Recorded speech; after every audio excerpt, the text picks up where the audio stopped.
हाँ, तो दोस्तों मैं इस वीडियो में आपको बताऊँगी कि लखनऊ के सारे टूरिस्ट प्लेस आप फ्री में कैसे घूम सकते हैं बिना किसी चार्ज के और बिना किसी टिकट के। तो देखिए सबसे पहले तो मैं अपनी फूफी के घर आई हुई थी और फूफी ने कहा चलो घूमने चलते हैं, तो हम लोग आ गए हैं पुराने लखनऊ। यहीं पे सारे हिस्टोरिकल और टूरिस्ट प्लेसेस हैं, सब कुछ पास-पास में है। तो सबसे पहले हम आ गए हैं बड़ा इमाम बाड़ा यानी कि भूल-भुलैया में। लखनऊ का भूल-भुलैया फ़ेमस है अपनी गुम कर देने वाली गैलरीज़ के लिए और भूल जाने वाले रास्तों के लिए। तो आप देख सकते हैं यहाँ पे कितनी सारी पुलिस लगी होती है मेन गेट पे ही, ताकि कोई भी प्रॉब्लम हो तुरंत ये लोग पहुँच जाएँ। सबसे पहले तो ये कि जैसे ही मैंने मेन गेट से एंटर किया तो इन लोगों ने कहा वीडियो बनाना मना है, आप यहाँ रील, वीडियो, व्लॉग नहीं बना सकती। तो ये सुनते ही मुझे तो बहुत बुरा लगा, क्योंकि मैं तो यहाँ व्लॉग बनाने के लिए आई थी ताकि मैं ये कंटेंट आप लोगों को दिखा सकूँ।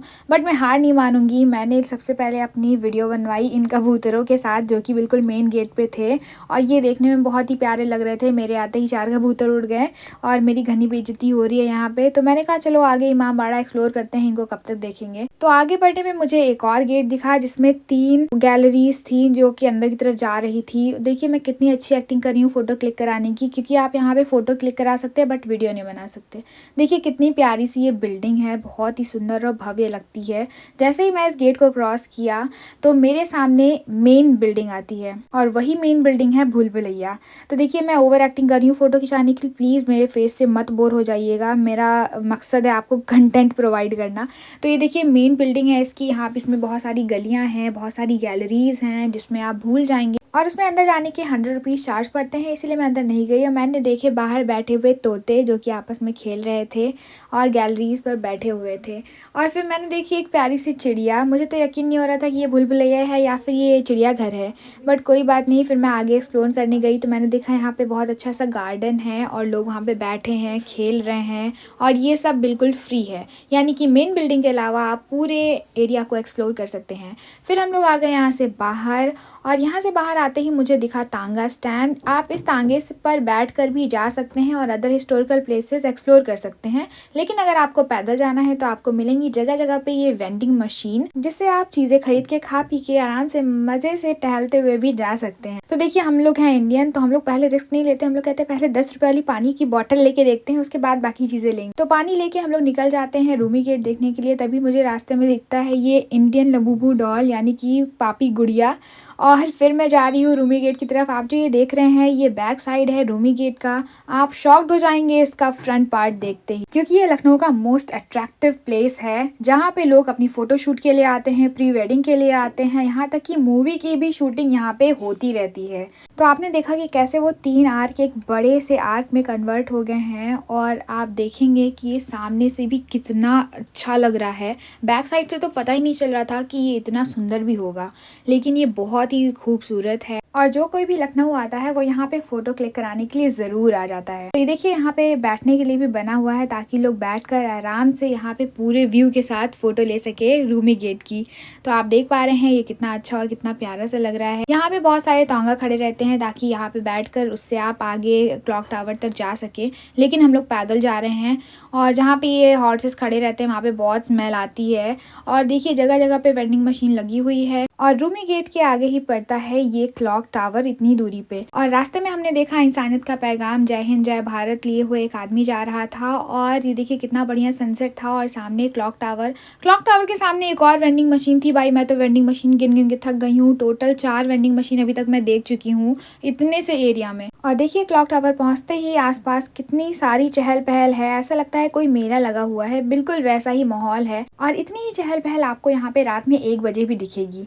तो चलिए शुरू करते हैं। सबसे पहले एक्सप्लोर करना घंटा घर के पास की जितनी भी फूड और ड्रिंक्स आइटम है वो सारी, क्योंकि उसी के लिए ये जगह फेमस है। यहाँ पे लोग चाय कॉफ़ी पीने और खाने पीने के लिए आते हैं। और यहीं पे लखनऊ का फेमस टुंडे कबाबी रेस्टोरेंट भी है जहाँ पे आप ऊपर बैठ के आराम से घंटा घर का व्यू लेते हुए अपना लंच और डिनर एंजॉय कर सकते हैं। तो ये घंटा घर के सामने न्यूली ओपन और बहुत ही रॉयल रेस्टोरेंट लग रहा है। उसके बाद हम सीधे सीधे जाते हैं तो यहाँ पे मुझे दिखी कश्मीरी चाय, और मैंने कभी भी कश्मीरी चाय टेस्ट नहीं की थी। मैंने कहा चलो एक टेस्ट करके देखते हैं। तो मैंने 15 रुपीज़ की एक मिनी कप चाय ली है और जैसे ही मैंने इसको टेस्ट किया मुझे इतना गंदा लगा ना, क्योंकि इसमें अजीब सा नमक नमक जैसा लग रहा था कि मुझे ये फेंकनी पड़ी। फिर मैंने सुना कि इसके सामने ग्लोब कैफे की चाय सबसे फेमस है। फिर मैंने देखा यहाँ पे पिक्चर गैलरी जो कि मेरे पीछे है, वो 5 बजे बंद हो जाती है और हम लोग लेट थे तो मैं वहाँ पे नहीं जा सकती थी और वहाँ पे जाने के 30 रुपीज़ टिकट लगते हैं, जहाँ पे राजा महाराजाओं की फ़ोटो लगी हुई है, तो मैं वहाँ पे नहीं गई। और फिर मैंने देखा यहाँ पे टर्किश आइसक्रीम, बनारसी पान, भाई A to Z south Indian food, यहाँ पे खाने का हर एक आइटम है।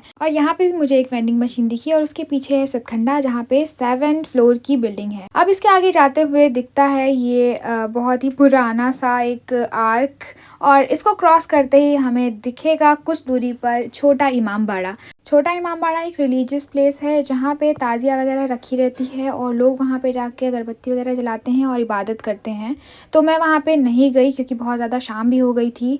और छोटा इमाम बाड़ा के सामने बहुत ही बड़े एरिया में फूड कोर्ट है, जहाँ पे आपको बहुत सारे रेस्टोरेंट मिलेंगे और मोस्टली सब एक जैसे दिख रहे होंगे। तो बहुत देर तक बहस करने के बाद हम लोगों ने एक नवाबी रेस्टोरेंट चूज़ किया और यहाँ पे हम लोगों ने सोचा चलो सबसे पहले देखते हैं कि इसका टेस्ट कैसा होगा। तो हम लोगों ने सिर्फ एक प्लेट चिकन पॉपकॉर्न ऑर्डर किया और उसके बाद जब हम लोग इतने सारे लोग बैठे थे तो पूरा जो माहौल है बहुत ज़्यादा ऑकवर्ड हो गया था। सब लोग हम ही लोग को देख रहे थे, लेकिन जब हमने वो पहला पॉपकॉर्न खाया तो हमें पता चल गया यहाँ का टेस्ट बिल्कुल बेकार है और हम लोग वहाँ से चले गए। और ये देखिए यहीं सामने ही है ये छोटा इमाम बाड़ा, इसी के अंदर जाकर आपको मिलेगी वो रिलीजियस प्लेस। और फिर हम लोग आ गए थे रहमानी खिचड़ा खाने के लिए। तो देखिए जैसे इनको पता चला कि मैं यूट्यूबर हूँ तो उनको लगा मैं बहुत बड़ी वाली यूट्यूबर हूँ, लेकिन ये सब तो झूठ था।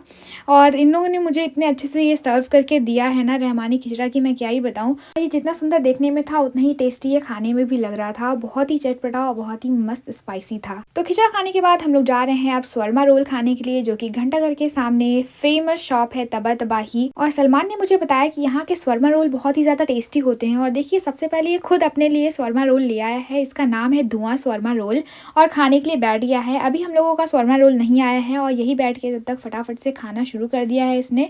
और जैसे ही एक बाइट इसकी मम्मी ने ली, इसकी तो जान ही निकल गई भाई कि अब दे दीजिए करके रोने ही लगा एकदम से। और फिर देखिए उसके बाद इसने सॉस लगा के मस्त शवर्मा रोल जो एंजॉय किया है। यहाँ पे सेटिंग एरिया भी बहुत बढ़िया है और यहाँ पे आप देख सकते हैं जहाँ पे प्रिपरेशन हो रही है और ये भट्टी में यहाँ पे चिकन पक रहा है। नेक्स्ट हम लोग आ गए हैं ग्लोब कैफे में। जैसा कि मैंने आपको कहा था कि यहाँ की चाय मैं पी के ही रहूँगी, तो देखिए मैं आ गई हूँ और मैंने जैसे ही चाय की पहली सिप ली तो मुझे मज़ा आ गया। मैंने कहा सच में ये बहुत अच्छी चाय है। और उसके बाहर ही थी जोकर की भी चाय, वो भी लखनऊ की बहुत फेमस होती जा रही है। फिर हम लोग अब टैक्सी में बैठ गए हैं घर जाने के लिए और देखिए रूमी गेट का लास्ट व्यू ये मुझे बहुत ही सुंदर लग रहा है रात में भी। मिलते हैं नेक्स्ट व्लॉग में।